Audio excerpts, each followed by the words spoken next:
आणि मंडळी आता आपण या स्तंभाचं जे सगळ्यात मोठं वैशिष्ट्य आहे ते बघणार आहोत।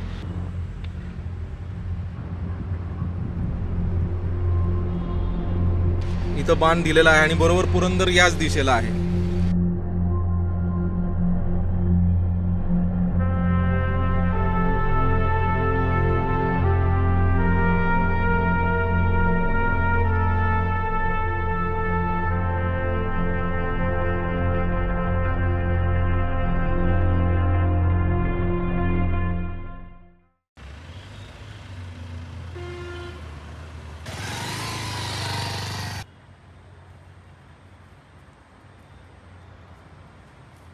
नमस्कार सफरकर मंडळी। नमस्कार, मी समीर। तर आम्ही समीर गौरी दोघेही टीम सफर मराठीचे सदस्य तुमचं स्वागत करतो सफर मराठीच्या आजच्या या नव्या सफरीमध्ये।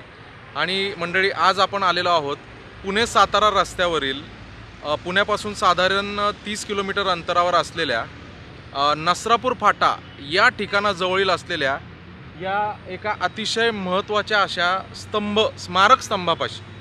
मंडळी इथे मागे दिसू शकेल, हे पहा इथे मागे हा जो फाटा दिसतोय याला नसरापूर फाटा किंवा चेलाडी फाटा, बरोबर ना? चेलाडी फाटा म्हणून देखील ओळखलं जातं। हा फाटा खरं तर प्रसिद्ध आहे, ओळखला जातो हा बरोबर बनेश्वर मंदिराचा व्हिडिओ आपण सादर केलेला आहे। तर बनेश्वर ह्या अतिशय ऐतिहासिक आणि अतिशय जुन्या अशा मंदिराजवळ जाण्यासाठी या फाट्याचा वापर केला जातो। तसेच स्वराज्याची पहिली राजधानी किल्ले राजगड आणि किल्ले तोरणा या किल्ल्यांकडे जाण्यासाठी या फाट्याचा वापर केला जातो। अगदी बरोबर। म्हणजे विचार करा मंडळी, शिवप्रेमी, इतिहासप्रेमी, दुर्ग राजगड प्रेमी, तोरणा प्रेमी, प्रचंडगड प्रेमी या मंडळींसाठी तरी म्हणजे आपल्यासारख्या मंडळींसाठी तरी हा फाटा अतिशय असा परिचयाचा आहे। तर याच फाट्यात जवळ आहे हे स्मारक।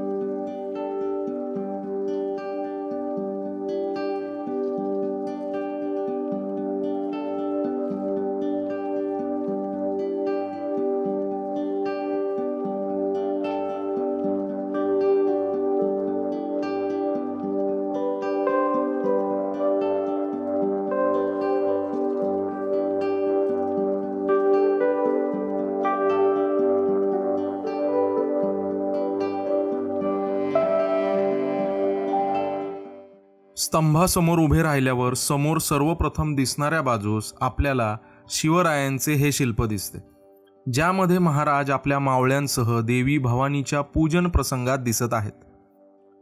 याच शिल्पाखाली मराठमोळ्या भाषेतला एक मजकूर दिसतो, तो असा आहे: छत्रपती श्री शिवाजी महाराजांनी महाराष्ट्रातील या प्रदेशात स्वराज्याचा पाया घातला, त्या घटनेच्या त्रिशत संवत्सरिक उत्सवाच्या प्रसंगी हा स्मारक स्तंभ भोरचे अधिपती श्रीमंत राजे सर रघुनाथराव पंडित पंत सचिव KCIE यांनी उभारला, शके 1867।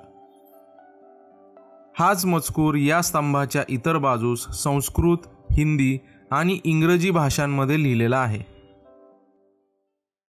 मंडळी, या स्मारक स्तंभाचा आणि स्वराज्याचा किंवा स्वराज्य स्थापनेचा नेमका काय संबंध आहे ते मी आता तुम्हाला सांगतो। जसं मी तुम्हाला आधी बोललो, 2 किल्ल्यांची मी नावं घेतली, एक किल्ले राजगड आणि एक किल्ले तोरणा। स्वराज्याची सुरुवातच मुळी झाली तो किल्ले तोरणा जिंकून, ज्याचं नाव पुढे प्रचंडगड म्हणून ठेवण्यात आलं। तसेच किल्ले राजगड या किल्ल्यावरून तर जवळपास 25 वर्षे स्वराज्याच्या सुरुवातीची जो काही कार्यभाग होता तो सुरुवातीचे 25 वर्ष शिवरायांनी त्या किल्ल्यावरूनच पाहिला। जवळपास 25 वर्षे स्वराज्याची पहिली राजधानी म्हणून किल्ले राजगडाला ते मानाचं स्थान आहे, किल्ले राजगडाला त्या नावाने ओळखलं जातं। या स्वराज्य स्थापनेचे एक स्मारक म्हणून किंवा या स्वराज्य स्थापनेची एक आठवण म्हणून भोरचे राजे पंत सचिव यांनी हे स्मारक उभारले आहे। तर चला आपण आता हे स्मारक अगदी जवळून आणि निरखून बघूयात की या स्मारकावर नेमकं आपल्याला काय काय बघायला मिळतंय।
तर मंडळी तुम्ही पाहू शकता या स्मारक स्तंभाचा जो आकार आहे तो जर तुम्ही नीट पाहिलात तर वरच्या बाजूने हा गोलाकार आहे, त्यानंतर खालची जी मधली बाजू आहे ती अष्टकोनी आकृतीची आहे, अष्टकोनी आकाराची आहे।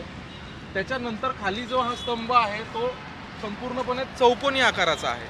तर अशा 3 वेगवेगळ्या आकारांमध्ये हा दगडी स्तंभ जो आहे तो विभागला गेला आहे।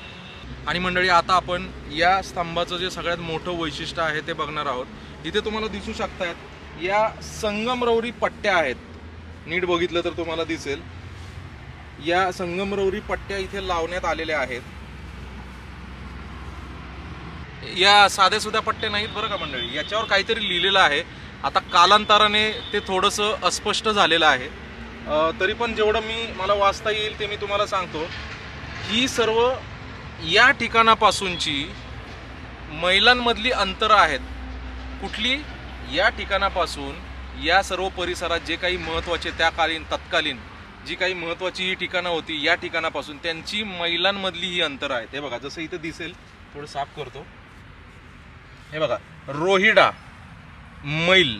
आता इथे किती नेमका मैल आहे ते नेमकं खोडलं गेलेलं आहे, म्हणजे पुसलं गेलेलं आहे दोन्ही भाषांमध्ये। म्हणजे इंग्रजीमध्ये देखील हे बघा भोर लिहिलेलं आहे, हे मराठीमध्ये लिहिलंय भोर आणि हे इंग्रजीमध्ये BHOR।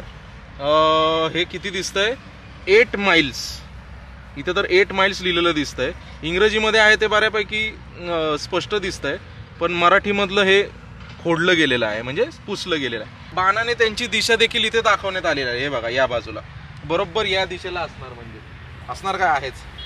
हां, इथे आंबवडे लिहिलेलं आहे, हे बघा हे क्लिअर दिसतंय आंबवडे, मराठीमधलं गेलेलं आहे, इंग्रजीमधलं आहे आंबवडे। हे 14 माइल्स दिलेलं आहे, म्हणजे 14 मैल। तसंच इथं भोर आहे, रोहिडा आहे, आंबवडे आहे, हे इथलं काय आहे ते पुसलं गेलेलं आहे। तरी मी काय करतो, फोटोज काढतो याचे, फोटोजमध्ये जास्त क्लिअर दिसेल आणि ते फोटोज या व्हिडिओमध्ये मी शेअर करायचा प्रयत्न करतो। तोरणा, आणि इंग्रजीमध्ये पण दिलाय बरोबर याच दिशेला तोरणा आहे। ज्या 2 किल्ल्यांचा उल्लेख केला, तोरणा आणि राजगड, त्यांचे इथं दिशादर्शक दिलेलं आहे। राजगड आहे 13 मैल आणि तोरणा आहे 10 माइल्स। अरे तोरणा जास्त पाहिजे खरं, राजगड आधी लागणार, 10 नाही आहे, 10 पेक्षा जास्तच आहे। ॲक्च्युली किती लिहिलंय ते तिथं ते पुसलं गेलंय। आपलं सर्वांचं लाडकं शहर पुणेकरांचं, ते पुणे देखील इथं दिलेलं आहे, पुणे।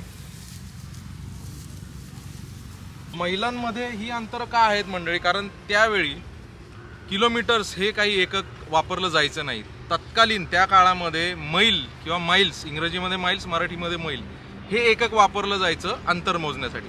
म्हणून ही सर्व अंतरं जी आहेत ती मैलांमध्ये लिहिलेली आहेत।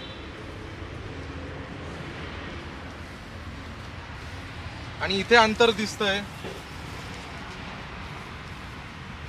छत्रपती शिवाजी महाराजांचे पुत्र छत्रपती संभाजी महाराज यांचा जन्म ज्या किल्ल्यावर झाला ते पुरंदर इथं लिहिलेलं दिसतंय मंडळी। हे बघा PURANDHAR, पुरंदर इथं बाण दिलेला आहे आणि बरोबर पुरंदर याच दिशेला आहे।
तर मंडळी बऱ्याच दिवसापासून हे स्मारक बघायची इच्छा होती, ती आज पूर्ण झाली आहे। आणि एक या स्मारकाचं वैशिष्ट्य असं की आपण पारतंत्र्यात होतो, आपण आपल्यावर ब्रिटिश आपल्यावर ब्रिटिश राज्य करत होते तेव्हा हे स्मारक बांधण्यात आलेलं आहे. ही फार मोठी गोष्ट आहे. ही फार मोठी गोष्ट आहे खरंच. तर नक्की तुम्ही हे स्मारक इथे येऊन बघा. खरं किती जवळ आहे हो, म्हणजे हायवे पासून पुणे सातारा रस्त्याच्या हायवे जवळच आहे एक्झॅक्टली. हायवे पासून अगदी हाकेच्या अंतरावर, मला वाटतं 100 मीटर अंतरावर देखील नसेल, इतकं जवळ असून खरं आपण लोकांना सांगतोय आपणही किती वेळा हे मिस केलंय. तर 2 गोष्टी आहेत ज्या पुणे सातारा रोडवरच्या आमच्या दोघांच्या नेहमी त्या भेटायच्या, त्या मिस व्हायच्या, त्या राहून जायच्या. त्यातलं हे स्मारक तर आज भेटून झालं. आणि दुसरं आहे शिरवळची पानपोई. शिरवळची पानपोई, ती एक पानपोई ही नेहमी आमच्याकडून होतं कसं की आपण काय करतो, जोरात निघून जातो हायवेवरून, तर या गोष्टी बघायच्या राहून जातात. तर बघूयात आता त्या पानपोईचा कधी नंबर येतोय. येईल लवकरच येईल. तर मंडळी, ही सफर तुम्हाला कशी वाटली ते आम्हाला कमेंट्स थ्रू नक्की कळवा. आणि नेहमीप्रमाणे सांगतो, प्रत्यक्ष येऊन तुम्ही या स्मारक स्तंभाला जरूर भेट द्या. कारण याचं जे वैशिष्ट्य मी तुम्हाला सांगण्याचा प्रयत्न केला आहे तो तुम्हाला कसा वाटला तेही आम्हाला कमेंट्स थ्रू नक्की कळवा. विशेष म्हणजे त्या संगमरवरी पट्ट्या ज्या आहेत ना, त्या मला खूप विशेष करून खूप आवडल्या. हे आत्ताच स्मारक जर असं दिसतंय तर हे त्याच्या पूर्वीच्या काळी, म्हणजे जेव्हा ते नवीन बनवलं असेल तेव्हा हे किती छान दिसत असेल हो. तर सफरकारांनो, बघत रहा सफर मराठी, पर्यटनाची मराठी सफर फक्त तुमच्यासाठी. धन्यवाद.